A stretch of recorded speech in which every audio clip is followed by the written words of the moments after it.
بسم اللہ الرحمن الرحیم۔ اللہ کے بابرکت نام سے شروع جو بڑا مہربان اور نہایت رحم والا ہے۔ دوستو، آج کی ویڈیو میں آپ کو خوش آمدید کہتے ہیں۔ آج کی ہماری ویڈیو کا موضوع ہے اسے کفن کون دے گا۔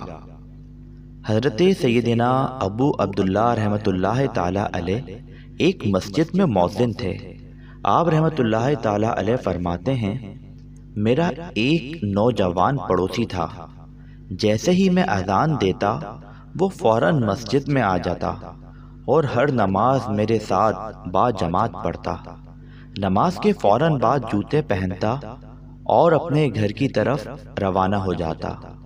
میری یہ خواہش تھی، اے کاش یہ نوجوان مجھ سے گفتگو کرے یا مجھ سے اپنی کوئی حاجت طلب کرے۔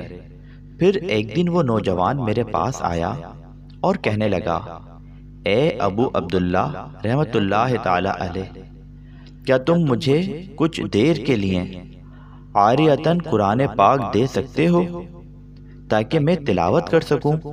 میں نے اسے قرآن پاک دے دیا۔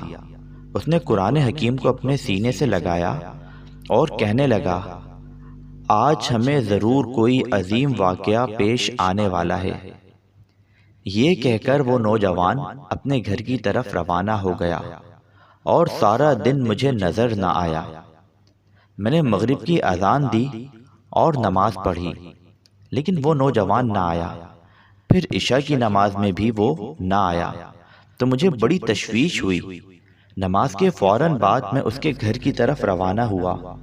جب وہاں پہنچا تو دیکھا کہ اس نوجوان کی میت وہاں موجود ہے اور ایک طرف بالٹی اور لوٹا پڑا ہوا ہے اور قرآن مجید اس نوجوان کی گود میں ہے۔ میں نے قرآن پاک اٹھایا اور لوگوں کو اس کی موت کی خبر دی اور پھر ہم نے اسے اٹھا کر چارپائی پر رکھا۔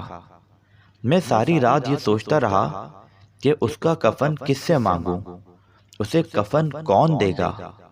جب نماز فجر کا وقت ہوا تو میں نے اذان دی اور پھر جیسے ہی مسجد میں داخل ہوا تو مجھے محراب میں ایک نور سا نظر آیا۔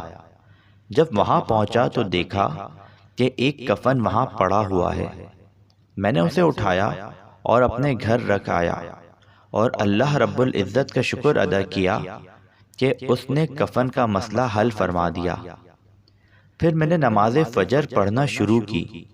جب سلام پھیرا تو دیکھا کہ میری دائیں طرف حضرت سیدنا ثابت بنائی، حضرت سیدنا مالک بن دینار، حضرت سیدنا حبیب فارسی، حضرت سیدنا صالح المری رحمۃ اللہ تعالی علیہ موجود ہیں۔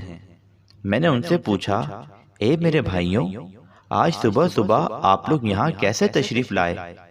خیریت تو ہے؟ وہ فرمانے لگے، کیا تمہارے پڑوس میں آج رات کسی کا انتقال ہوا ہے؟ میں نے کہا، جی ہاں، ایک نوجوان کا انتقال ہوا ہے جو میرے ساتھ ہی نماز پڑھا کرتا تھا۔ انہوں نے کہا، ہمیں اس کے پاس لے چلو۔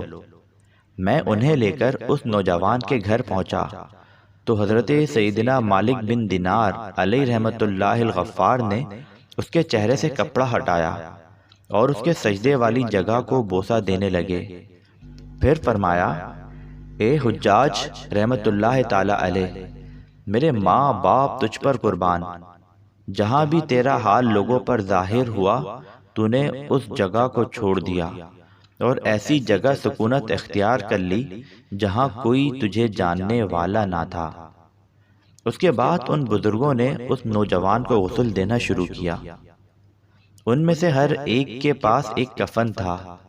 ہر ایک یہی کہنے لگا، اس نوجوان کو میں کفن دوں گا۔ جب معاملہ طول پکڑ گیا تو میں نے ان سے کہا، میں ساری رات اسی پریشانی میں رہا کہ اس نوجوان کو کفن کون دے گا۔ پھر صبح جب میں مسجد میں آیا اور اذان دینے کے بعد نماز پڑھنے لگا تو سامنے محراب میں مجھے یہ کفن نظر آیا۔ میں نہیں جانتا کہ کس نے یہ کفن وہاں رکھا تھا۔ اس پر سبھی کہنے لگے، اس نوجوان کو یہی کفن دیا جائے گا۔ پھر ہم نے اسے وہی کفن دیا اور اسے لے کر قبرستان کی طرف چل دیے۔ اس نوجوان کے جنازے میں اتنے لوگ شریک ہوئے کہ ہمیں کندھا دینے کا بھی موقع نہ مل سکا۔ معلوم نہیں کہ اتنے زیادہ لوگ کہاں سے اس نوجوان کے جنازے میں شرکت کے لیے آ گئے تھے۔ اللہ عز و جل کی ان پر رحمت ہو اور ان کے صدقے ہماری مغفرت ہو، آمین بجاہ النبی الامین صلی اللہ تعالی علیہ وآلہ وسلم۔